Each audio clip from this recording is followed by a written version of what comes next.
사랑하는 대학교의 성도 여러분, 안녕하십니까? 네, 행복한 안식일입니다.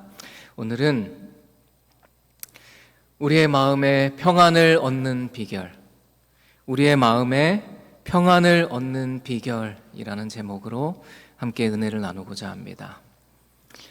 먼저 여러분들에게 퀴즈를 좀 내보도록 하겠습니다.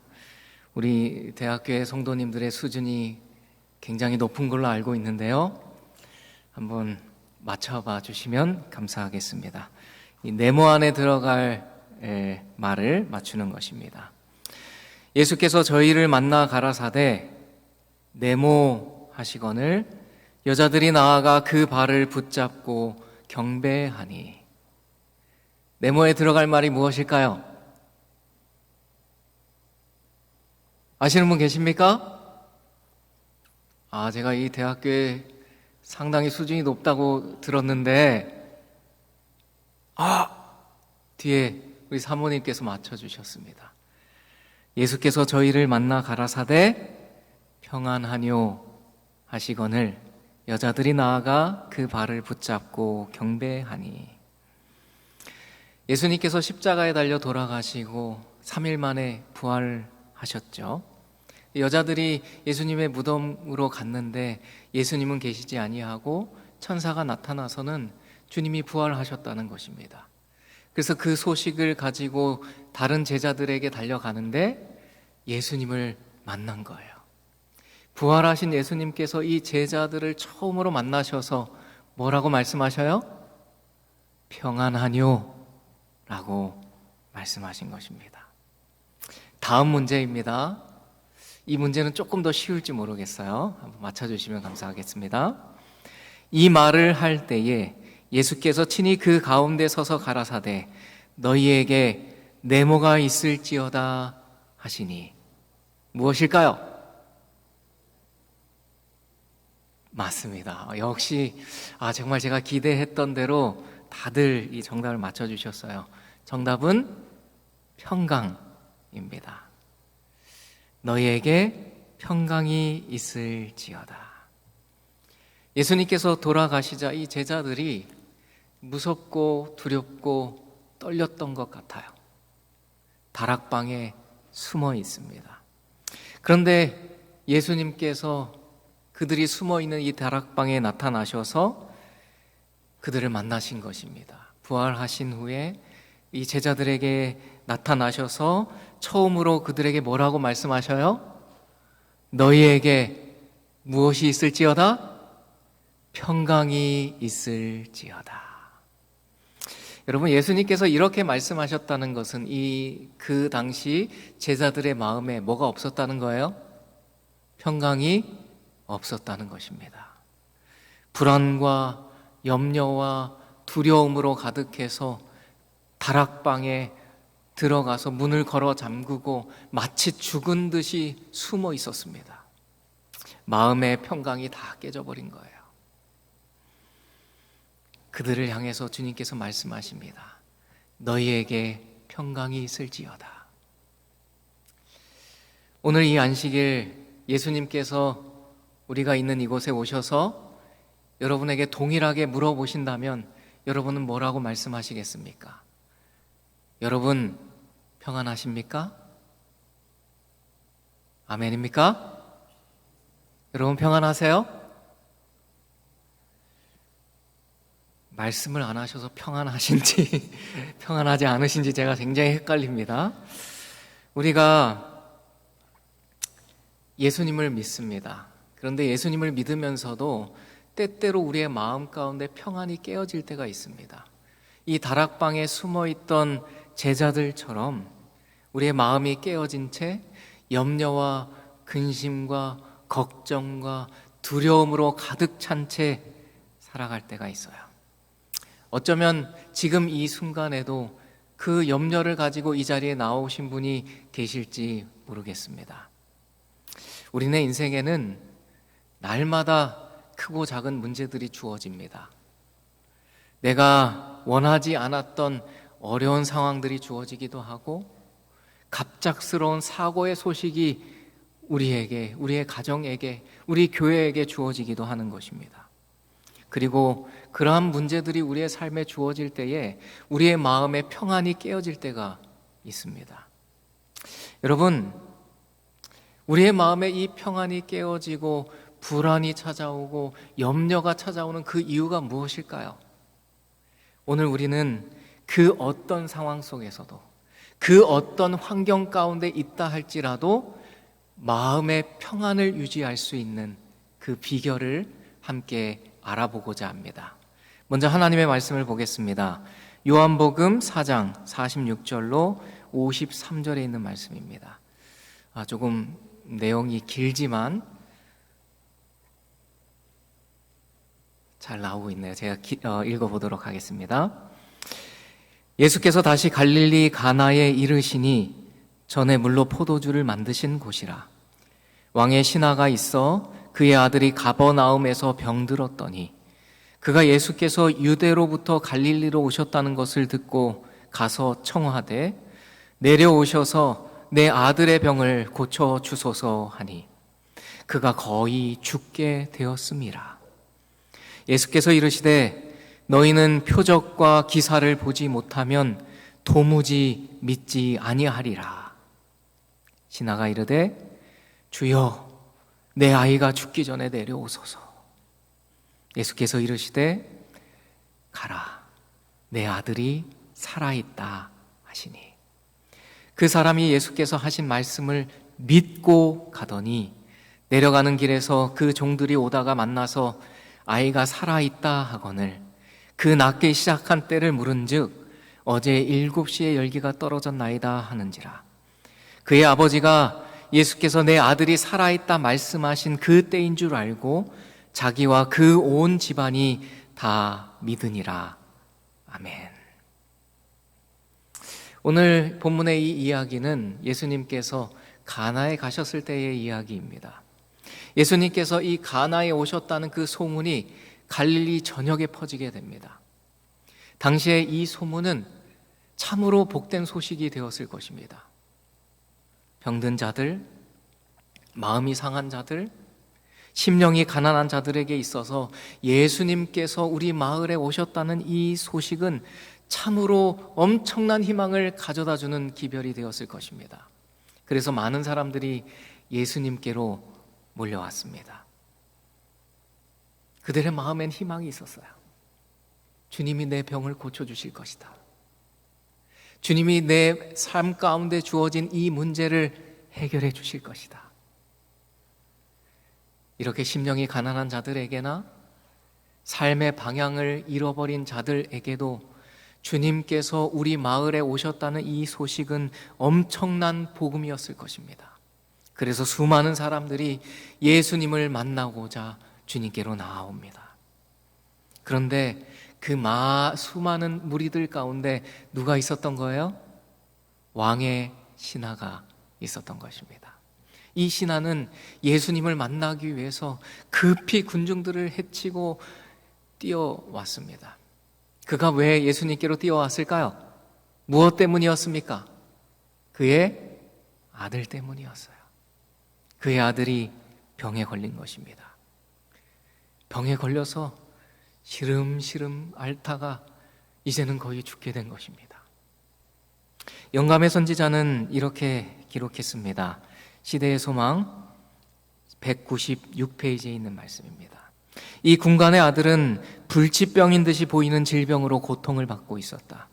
의사들은 그 아이가 죽을 것으로 단념하였다. 어느 날 갑자기 이 아들이 알 수 없는 병에 걸린 것입니다. 의사들에게 데려갔더니 불치병이라고 말했고 이 아이가 이제 곧 죽을 것이라고 말했습니다. 그리고는 정말 그 의사의 말대로 시름시름 앓기 시작하더니 정말 숨이 넘어갈 듯이 죽어가는 것입니다. 생사가 오락가락하고 있는 상황이었습니다. 숨을 거둘 것 같은 매우 다급한 가운데 놓여 있었습니다. 그런데 여러분, 어쩌면 이것이 우리의 삶에도 찾아올 수 있지 않을까요? 이 군가는 그런 일이 그의 가정에 찾아올 것을 예상이나 해봤을까요? 그가 원하고 바라는 일이 아니었습니다. 그런데 갑자기 그의 가정에, 그의 인생에 참 그로서는 감당하기 힘든 너무나도 큰 고난의 칼바람이 불어온 것입니다. 그런데 이것이 우리의 인생에도 찾아올 수 있는 일인 거예요. 죄악 세상을 살아가고 있는 우리는 결코 내일을, 결코 미래를 장담할 수 없습니다. 이런 불행이 우리 가정에 찾아오지 말라는 법이 없는 거예요. 내가 원하지 않았고 내가 구하지 않았음에도 불구하고 이 두렵고 무서운 일이 어느 날 갑자기 우리 가정에도 닥쳐올 수 있다고 하는 것입니다. 그래서 우리는 그 누구도 우리의 미래를 장담할 수 없습니다. 오늘 이 본문에 나오는 이 왕의 신하도 그러했습니다. 어느 날 갑자기 엄청난 재앙이 그의 가정에 찾아왔어요. 건강하게 잘 지내던 아들이 어느 날 갑자기 시름시름 앓기 시작한 것입니다. 무슨 병인지도 모르는 병에 걸렸어요. 왜 이 병에 걸렸는지 그 이유도 몰라요. 시름시름 앓는 것입니다. 이 병을 고쳐보려고 의사들을 찾아갑니다. 그런데 무슨 병인지도 알 수 없고 불치병이라고 하고 살 날이 얼마 남지 않았다고 말하는 것입니다. 그야말로 속절없는 상황에 놓이게 된 것입니다. 어쩌면 이러한 일들이 아주 성실하게 살아온 자들에게, 아주 정직하게 살아온 자들에게, 그리고 하나님을 정말 신실히 믿는 자들에게도 찾아올 수 있는 일일 것입니다. 우리가 이 문제를 해결하기 위해서 전문가를 찾아가고 여러 수단을 동원하고 여러 방법을 찾는다 할지라도 도저히 해결되지 않는 그런 문제 앞에 우리가 놓여 있을 때가 있는 것입니다. 그것이 우리네 인생이 아닐까요? 그리고 이러한 불행이 우리의 삶에 찾아왔을 때 우리의 마음의 평안이 깨어지게 됩니다. 그러나 여러분, 오늘 우리에게 주어진 이 본문을 통해서, 이 본문에 나오는 왕의 신하가 취한 그 행동을 통해서 어떤 상황일지라도 우리의 마음에 평안을 얻을 수 있는 그 첫 번째 비결을 발견하게 됩니다. 이 왕의 신하는 그의 가정에 닥친 이 문제를 가지고 예수님께로 달려갔습니다. 우리의 삶에 내가 원치 않는 문제가 주어졌을 때 나로서는 도저히 해결할 수 없는 그 문제 앞에 섰을 때 우리는 우리 곁에 계시는 예수 그리스도께로 나아갈 수 있습니다. 아멘인가요? 우리는 우리의 미래를 장담할 수 없습니다. 어떤 사고나 어떤 문제가 당장 오늘 밤에 찾아올지 몰라요. 그러나 여러분, 우리가 기억해야 할 것은 우리를 사랑하시는 여호와 하나님이 우리 곁에 계시다고 하는 것입니다. 우리는 그분께로 나아갈 수 있어요. 그분은 우리를 사랑하셔서 우리의 도움이 되어주시고 우리의 힘이 되어주시기를 간절히 열망하고 계십니다. 우리의 인생에 거센 광풍이 불어올 때 우리는 예수님께로 나아갈 수 있습니다. 우리가 주님께로 나아간다면 주님은 우리를 불쌍히 여기실 것입니다. 종로의 계단에 있는 글입니다. 그대들의 소원과 기쁨과 슬픔과 염려와 두려움을 하나님 앞에 내어 놓으라. 그의 사랑의 마음은 우리의 슬픈 일을 보거나 그 슬픈 일에 대한 말만 들어도 민망히 여기신다. 우리의 마음을 번뇌케 하는 것은 무엇이든지 그에게 내어놓으라. 주님은 우리에게 소원과 기쁨과 슬픔과 염려와 두려움을 다 내어놓으라고 말씀하셨습니다. 우리를 말할 수 없는 사랑으로 사랑하시는 하나님이 계세요. 우리가 해결할 수 없는 문제 앞에 서 있다 할지라도 하나님은 그 일을 해내실 수 있습니다. 그러므로 우리의 상황이 아무리 힘들다 할지라도 우리는 주님께로 나아갈 수 있습니다.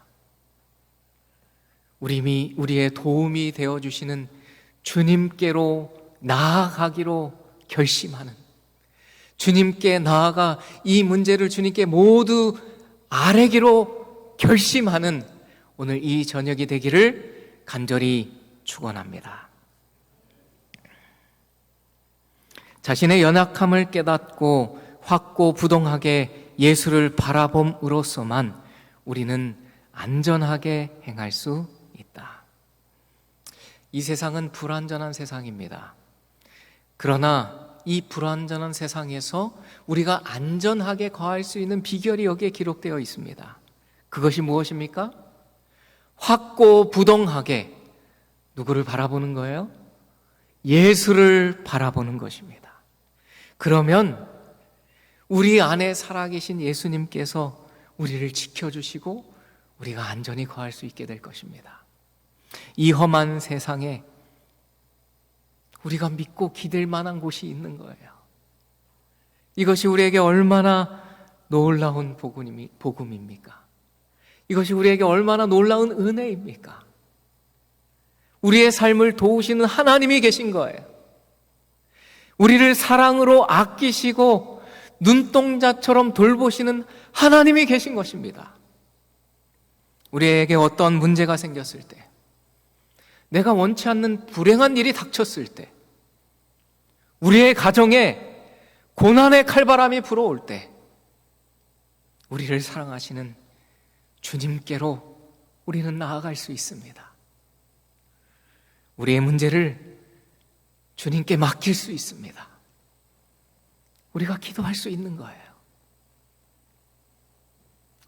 오늘 이 본문에 나오는 왕의 신하와 같이 우리의 삶에 주어진 문제가 있다면 그 문제를 가지고 주님께로 나아가게 되는 우리 모든 성도님들 되시기를 간절히 축원합니다.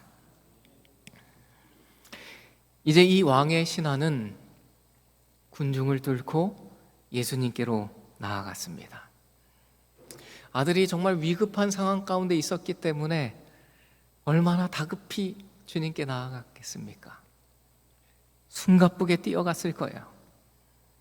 그리고 이제 마침내 예수님 앞에 선 것입니다. 그동안 소문으로만 듣던 선한 의원이신 예수님을 이제 직접 대면해서 보게 된 것입니다. 여러분, 이 왕의 신하가 예수님을 보게 되었을 때 그의 마음에 어떤 생각이 들었을까요? 시대의 소망이 있는 글입니다. 가나에 도착했을 때 그는 예수를 둘러싼 군중을 뚫고 예수 앞에 나갔다. 그의 믿음은 먼지 묻고 여행으로 헤어진 평범한 옷을 입은 사람을 보았을 때 흔들렸다. 그는 이 사람이 과연 자기가 간구하러 온 그런 일을 행할 수 있을까를 의심하였다. 이 군관이 예수님의 외모를 보고는 실망한 것입니다. 그의 믿음이 흔들렸어요. 이 사람이 왕의 신하였습니다.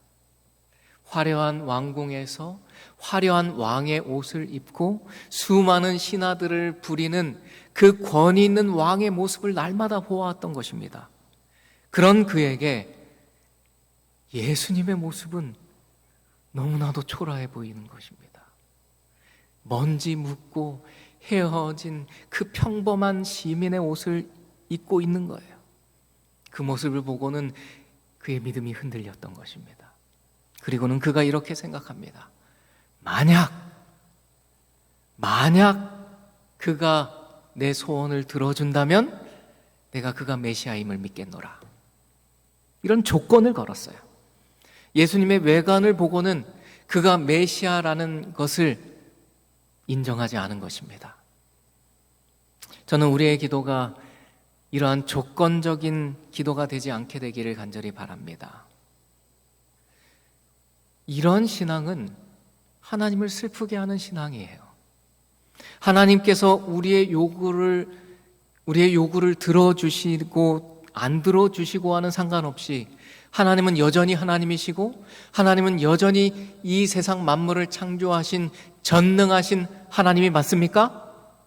아멘인가요? 우리의 기도의 응답의 여부와 상관없이 그분은 여전히 하나님이세요.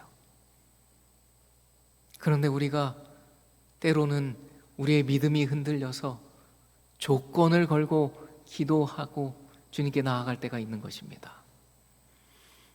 예수님은 이런 고관의 마음을 아셨습니다. 그래서 주님께서 이 고관에게 이렇게 말씀하십니다. 너희는 표적과 기사를 보지 못하면 도무지 믿지 아니하리라. 이 말씀을 들은 고관은 이 마음의 찔림을 받습니다. 이분이 내 마음의 생각을 읽고 계시는구나. 이분이 전능하신 하나님이 맞구나. 이분이 메시아로구나. 이걸 그가 그 순간 깨닫게 됩니다. 그리고는 즉시 그의 마음 가운데 품었던 조건을 거는 그 신앙을 버려요. 예수님을 메시아로 인정하고 그분을 그리스도로 굳게 믿은 상태에서 다시 한번 예수님께 구합니다. 주여, 내 아이가 죽기 전에 내려오소서. 오늘 우리가 하나님께로 나아갈 때, 우리가 기도할 때 어떠한 마음으로 기도해야 하는지를 배우게 됩니다. 우리는 먼저 예수님을 구주로 믿어야 합니다. 아멘입니까? 그분이 우리의 구주임을 믿어야 해요. 그분을 전능하신 하나님으로, 사랑의 하나님으로, 우리의 모든 문제를 해결해 주실 구주로 믿어야 하는 것입니다. 만일 주님께서 내가 원하시는 대로 내 기도에 응답해 주시지 않는다 할지라도 주님이 내 기도보다 더 귀한 것으로, 더 좋은 것으로 응답하여 주실 것임을 믿어야 하는 거예요. 주님은 우리를 사랑하시는 것입니다. 고쳐주시면 믿겠다. 내 소원을 들어주시면 믿겠다. 이런 조건을 가지고 예수님께로 나아가지 않게 되시기를 간절히 바랍니다. 주님은 나보다 나를 더 잘 아시는 분이시고 주님은 나보다 나를 더 사랑하시는 분이시기에 내가 기도한 것보다 더 좋은 것으로 응답하여 주실 것이고 나를 가장 선한 길로, 가장 좋은 길로 인도하여 주실 것이라고 하는 그 분명한 믿음을 가지고 주님께 나아가는 저와 여러분이 되시기를 간절히 바랍니다. 오늘 우리는 우리의 마음에 평안을 얻는 비결에 대해 살펴보고 있습니다. 그 첫 번째 비결이 무엇이었죠? 기도하는 것입니다. 예수님께로 달려가는 거예요. 우리의 삶에 주어진 걱정과 근심과 염려와 두려움을 가지고 예수님께로 나아가는 것입니다. 그리고 그 두 번째 비결은 무엇입니까? 믿음으로 내 문제를 주님께 맡기는 것입니다. 예수님을 의심하지 않고 그분의 사랑을 의심하지 않고 그분을 전적으로 믿고 내 문제를 맡기는 거예요. 그러면 우리의 마음에 어떤 상황이 주어진다 할지라도 어떤 풍파 속에서도 우리의 마음의 평안을 빼앗기지 아니할 것입니다. 이 왕의 고관이 예수님을 향한 그 의심을 거두어 드리고 주님을 전적으로 믿고 그의 아들을 예수님께 맡깁니다. 그랬더니 주님께서 말씀하십니다. 가라, 내 아들이 살아있다. 주님이 이렇게 따뜻하신 분이세요. 주님이 이렇게 우리의 삶을 돌아보시고 우리에게 은혜 베풀기를 좋아하시는 분이세요. 그 주님을 믿게 되시길 바랍니다. 여러분, 이 군간이 예수님께서 하신 이 말씀, 내 아들이 살아있다는 이 말씀을 믿었을까요? 시대 소망에 있는 말씀입니다. 가나는 가버나움으로부터 그렇게 멀지 않은 곳에 있어서 군간이 예수와 면담한 후에 저녁이면 그의 집에 다다를 수 있었다. 그러나 그는 집으로 가는 길을 바삐 서둘지 않았다. 그는 가버나움에 그 이튿날 아침이 되어서야 도착했다. 이 고관은 아들이 살았는지 죽었는지 빨리 돌아가서 확인을 해야 하는데 그러질 않았습니다. 만약 이 아들이 낫지 않았으면 빨리 가가지고 또 다른 조치를 취해야만 했을 것인데 그가 그렇게 하지 않았어요. 느긋하게 하룻밤을 보내고 그 다음 날이 되어서야 천천히 그 아침 공기를 맛보면서 하나님이 창조하신 그 천연계의 아름다움을 만끽하면서 주님을 찬양하면서 집으로 돌아간 것입니다. 여러분, 그가 어떻게 그렇게 할 수 있었을까요? 그가 이렇게 했다는 것은 예수님께서 하신 말씀, 내 아들이 살아있다라고 하신 이 말씀을 뭐 한 거예요? 믿은 것입니다. 그는 그의 아들이 곧 죽을 것 같은 매우 급박한 상황 가운데 예수님께로 나아왔습니다. 그런데 예수님께서 하신 그 말씀, 내 아들이 살아있다, 이 말씀을 믿었더니 놀랍게도 그의 마음 가운데 평안이 찾아온 거예요. 두려움이 사라진 거예요. 걱정과 염려가 없어진 거예요. 여러분, 이것이 참된 믿음이 가져오는 놀라운 축복인 줄로 믿습니다. 그가 아직 그의 눈으로 아들이 낳은 것을 보지 못했어요. 그런데 이미 그는 믿은 것입니다. 조금의 의심도 없었어요. 사랑하는 대학교의 성도 여러분, 여러분의 마음 가운데 염려가 있으십니까? 불안과 두려움이 있지는 않으십니까? 우리 주님은 우리를 사랑하시되 말할 수 없는 사랑으로 우리를 사랑하십니다. 독생자를 내어주시기까지 사랑하십니다. 하나님은 당신의 그 전능하신 무한하신 능력을 가지고 우리를 돌보셔요. 그 주님을 믿었으면 좋겠습니다. 우리 함께 이 말씀을 믿음을 가지고 큰 소리로 함께 읽겠습니다. 너희는 시작. 너희는 마음에 근심하지 말라. 하나님을 믿으니 또 나를 믿어라. 우리가 주님을 믿는다면 우리 마음에 있는 근심은 사라지고 평안이 찾아올 것입니다. 시대의 소망에 있는 말씀 다시 한번 우리 함께 읽으실까요? 우리는 시작. 우리는 우리의 무력함과 간절한 필요를 고백한 후에 우리 자신을 전적으로 그의 사랑에 맡겨야 한다. 이것이 우리의 마음의 평안을 얻을 수 있는 비결입니다. 우리의 무력함과 간절한 필요를 고백하는 거예요. 뭐 하는 것입니까? 기도하는 거예요. 그리고 우리 자신을 전적으로 그의 사랑에 맡기는 것입니다. 뭐 하는 거예요? 믿는 것입니다. 믿음으로 맡기는 거예요. 그렇게 할 때에 마음의 평안이 주어질 것입니다. 우리가 날마다 이렇게 기도하고 주님을 믿을 때에 그 어떤 문제가 우리 앞에 닥치고 그 어떤 어려움이 우리의 가정에 찾아온다 할지라도 여전히 우리의 마음 가운데 있는 평안이 깨어지지 않을 것입니다. 엘가나의 아내 한나에게 아이가 없었죠. 자식이 없었습니다.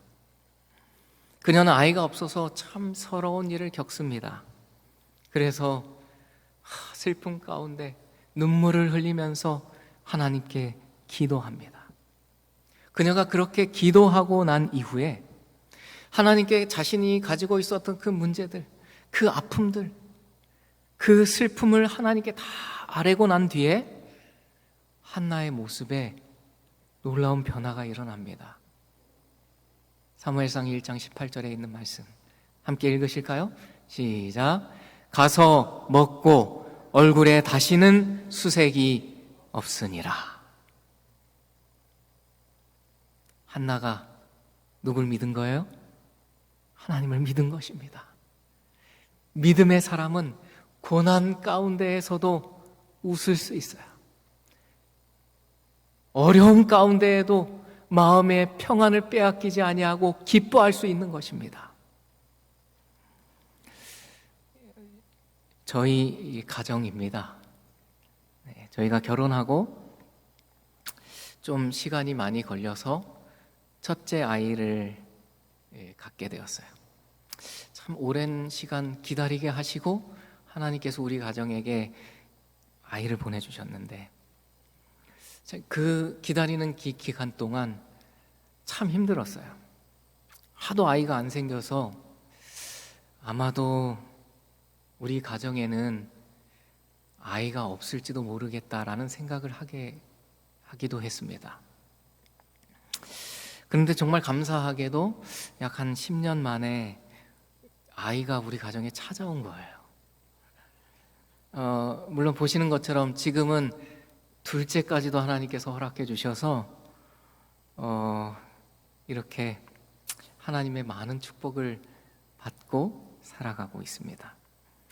아무튼 오랫동안 저희가 아이를 갖고 싶었는데 참 힘겹게 어렵게 아이를 얻다 보니까 하나님이 주신 이 아이가 우리한테 너무나도 귀한 거예요. 그래서 이 아이를 그냥 허투루 키울 수가 없는 것입니다. 그래서 정말 우리가 할 수 있는 최선을 다해서 정말 성심을 다해가지고 이 아이를 키웠어요. 그러다가 이제 이 아이가 어린이집을 갈 그런 때가 된 것입니다. 제가 많이 고민했어요. 어린이집을 보낼까 말까. 고민도 많이 하고 기도도 많이 했는데 결정적으로 저희 집사람이 보내야겠다는 거예요. 그래가지고 어린이집을 보내게 되었습니다. 이 아이가 이전까지는 태어나서 한 번도 엄마랑 떨어진 적이 없었는데 처음으로 이제 엄마랑 떨어지게 된 것입니다. 그런데 모든 아이들이 다 그러하겠지만 특별히 우리 아이가 참 마음이 되게 여려요. 그리고 겁이 정말 많습니다. 그래서 막 어린이집을 보낼 걸 생각하니까 막 걱정이 되는 거예요. 얘가 가가지고 적응을 못하면 어쩌나, 얘가 막 엄마 보고 싶다고 울면 어쩌나, 막 적응을 못하면 어쩌나, 막 이런 걱정들이 막 생겼어요. 그러나 어찌됐건 저희가 이 아이를 어린이집에 보내게 된 것입니다. 그랬더니 아니나 다를까 우리 아이가 울고불고 막 안 가겠다는 거, 어린이집 안 가겠다는 거예요. 막 무서워가지고 막 엄마랑 떨어지지 않으려고 막 떼를 쓰는 것입니다. 그런데 그런 아이를 막 어렵게 차에 태워가지고 막 어린이집까지 가는 것입니다. 가는 내내 애가 막 울어요. 울음을 그치지 않습니다. 도착해서도 막 문을 붙잡고 안 내리겠다고 막 그러는 아이를 저희가 억지로 꺼내가지고 막 어린이집에 그냥 밀어 넣는 것입니다. 그렇게 했더니 여러분 부모의 마음이 어떻겠어요? 너무 막 힘들었습니다. 너무 안 좋은 거예요. 그래서 한동안 우리 집사람은 그렇게 어린이집에다가 이제 우리 아이를 맡겨놓고는 그 어린이집 앞에서 한동안 울다가 집에 돌아오곤 했습니다. 그래서 당시에 이제 저도 이 귀한 아이를 이 어린이집에 보내고 나니까 자꾸 염려가 되는 거예요. 걱정이 되는 것입니다. 이 아이가 지금 잘 있을까? 울지는 않을까? 다치지는 않았을까? 아이들이랑 잘 놀고 있을까? 막 오만 가지 생각이 다 드는 것입니다. 그래서 그런 생각이 들 때마다 계속 하나님께 기도를 드렸어요. 하나님, 우리 아이를 지켜주세요. 하나님, 우리 아이와 꼭 함께 해주세요. 막 기도를 했습니다. 그런데 그렇게 기도를 하지만 여전히 제 마음 가운데에는 계속 염려가 되고 계속 걱정이 있는 거예요. 그러던 어느 날이었습니다. 제가 또 산에 가서 기도를 하는데 이 문제를 가지고 또 하나님께 기도했어요. 그런데 그렇게 기도하는데 하나님의 음성이 들려왔습니다. 재은아, 네가 네 아들 서진이를 사랑하니? 이렇게 물어보시는 거예요.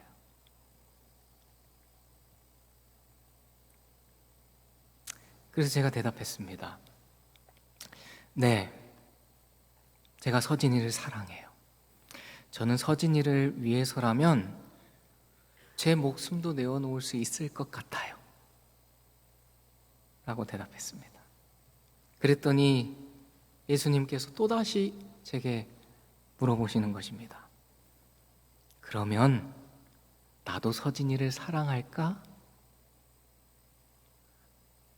그래서 제가 생각해 보니까 물론 주님이 사랑하시는 거예요. 그래서 대답했습니다. 네, 주님이 서진이를 사랑하시죠.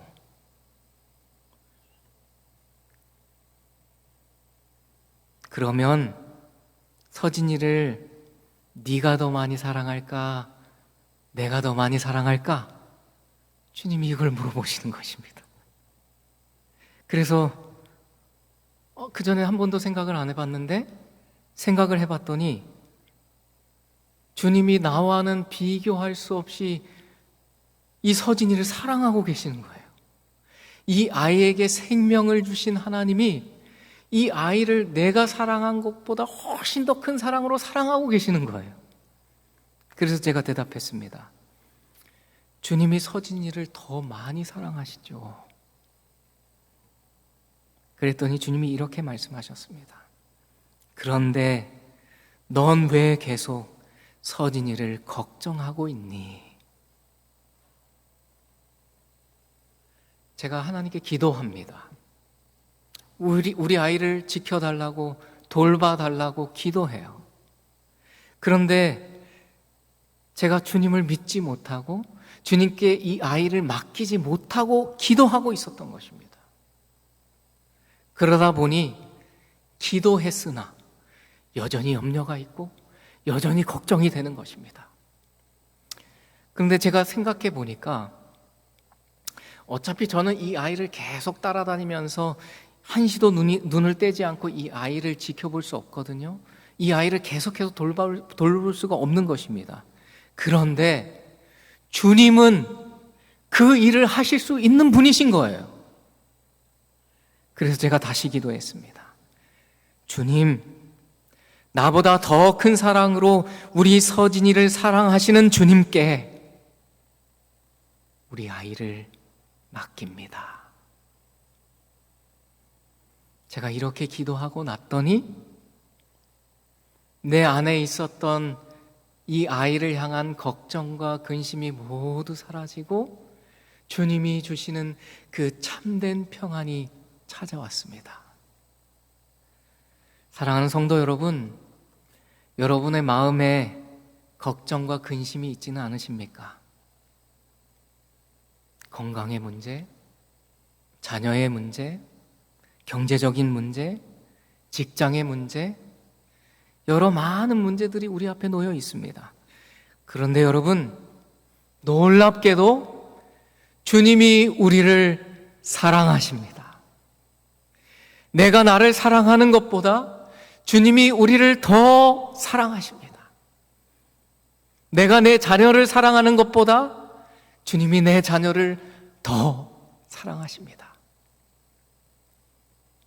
그런 주님께서 우리에게 이렇게 말씀하시는 거예요. 너희는 마음에 근심하지 말라. 하나님을 믿으니 또 나를 믿으라. 오늘 이 안식일 주님을 정말로 믿게 되는 안식일 되시길 간절히 축원합니다. 우리는 새로운 2학기를 앞두고 있습니다. 저는 개인적으로 이 새 학기를 앞두고 제 마음 가운데 걱정이 찾아오고 염려가 찾아오는 것을 느낍니다. 목회자로서 이런 부담과 걱정이 있어요. 아마 이것은 우리 모든 목사님들, 그리고 우리 모든 교수님들, 그리고 우리 이곳에 계신 모든 성도님들이 가지고 있는 마음과 동일할 것이라고 생각합니다. 어떻게 하면 영혼을 구원할 수 있을까? 어떻게 하면 우리 학생들에게 복음을 전할 수 있을까? 어떻게 하면 그들을 주님께로 인도할 수 있을까? 이번 학기에는 정말 많은 영혼을 추수하고 싶은데 이게 참 쉽지 않은 거예요. 염려가 되고 걱정이 되는 것입니다. 그래서 주님께 기도해요.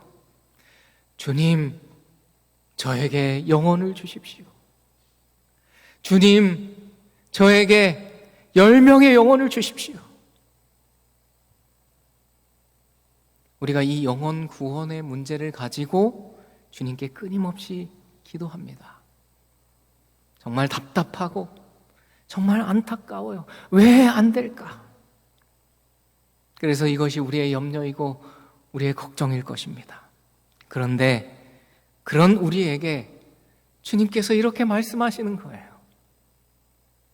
너희는 마음에 근심하지 말라. 하나님을 믿으니 또 나를 믿으라.